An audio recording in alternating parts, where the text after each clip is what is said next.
जय निषाद राज दोस्तों आज वाली इस वीडियो में हम लोग जानने वाले हैं विश्व के सबसे प्राचीनतम सभ्यताओं में से एक हड़प्पा सभ्यता, जिसे हम सिंधु घाटी सभ्यता के नाम से भी जानते हैं। इस सभ्यता में निषाद वंश के लोगों का क्या योगदान था, या फिर उस वक्त में निषाद समाज के और निषाद जाति के लोगों का क्या योगदान था, इसी बारे में आज हम लोग इस वीडियो में डिस्कस करेंगे। दोस्तों, हड़प्पा सभ्यता की खोज 19वीं शताब्दी में दयाराम साहनी जी ने किया था। दोस्तों, हड़प्पा सभ्यता विश्व की प्राचीनतम सभ्यताओं में से एक है। दोस्तों, ऐसे तो निषाद समाज का योगदान कई सभ्यताओं में पाए जाते हैं, जैसे कि गंगा नदी सभ्यता, जिसे हम गंगे सभ्यता के नाम से जानते हैं, उस पर बेहद ही कम रिसर्च किया गया है। ज़्यादातर अहमियत और ज़्यादातर उसमें निषादों का योगदान माना जाता है, पर इस सभ्यता पर ज़्यादा रिसर्च ही नहीं किया गया। खैर छोड़िए, हम लोग बात करते हैं हड़प्पा सभ्यता के बारे में। दोस्तों, हड़प्पा सभ्यता में जो खुदाई में मिले गई कुछ प्रमुख चीज़ों के हिसाब से और उस समय के रख रखाव, उस समय के घर और उस समय के रोड और नाले के कंस्ट्रक्शन के वजह से देखा जाए तो आज के आधुनिक युग से भी कई गुना ज़्यादा डेवलप हड़प्पा सभ्यता हुआ करता था।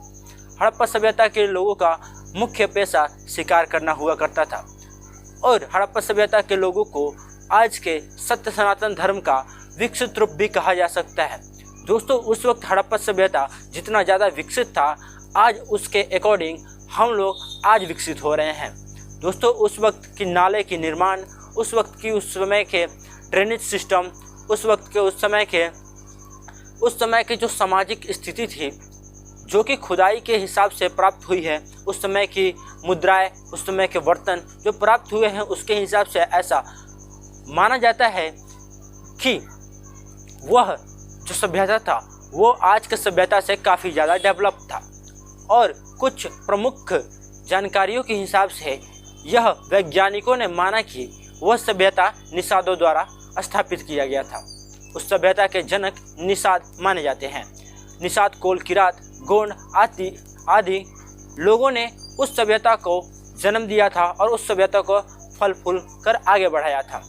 दोस्तों, हड़प्पा सभ्यता का अंत माना जाता है ऐसे वैज्ञानिकों के अनुसार कि विशालकाय जल सैलाब के वजह से हुआ। पूरा सभ्यता जल में समा गया और इस सभ्यता का अंत हो गया। दोस्तों, हड़प्पा सभ्यता में कई प्रकार की मूर्तियाँ मिली हैं, जिससे विश्व सभ्यता को सत्य सनातन धर्म से जोड़ा गया माना जा रहा है, क्योंकि उस सभ्यता में जो मूर्तियाँ मिली है वो कि हमारे भगवान लोगों की है। और देवी देवताओं की मूर्तियाँ, ज़्यादातर महादेव की शिवलिंग इत्यादि मिले हैं। उस समय के जितने भी घर उस सभ्यता में पाए जाते थे, उन सभी में शिवलिंग पाया जाना एक कॉमन बात थी।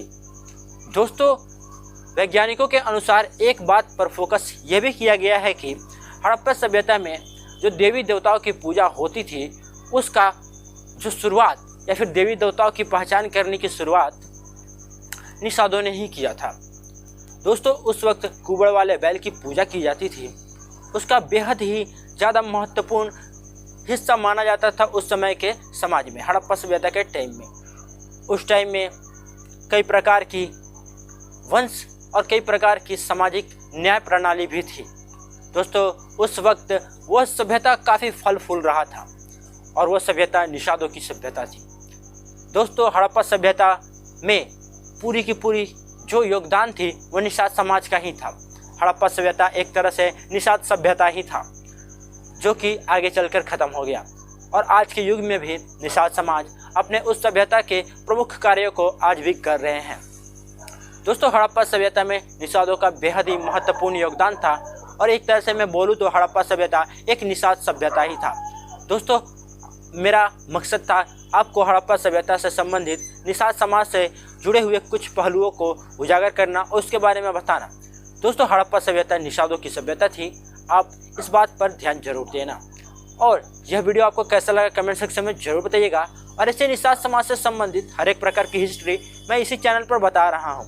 तो आप लोग चाहे तो चैनल को सब्सक्राइब जरूर कर लीजिएगा और वीडियो को लाइक कर दीजिएगा और ज़्यादा से ज़्यादा हो सके तो लोगों में शेयर कर दीजिएगा, जिसकी वजह से अपने निषाद वंश की सारी उपजातियों को, सारे लोगों को अपने समाज से संबंधित इतिहास पता चल सके। धन्यवाद। जय निषाद राज।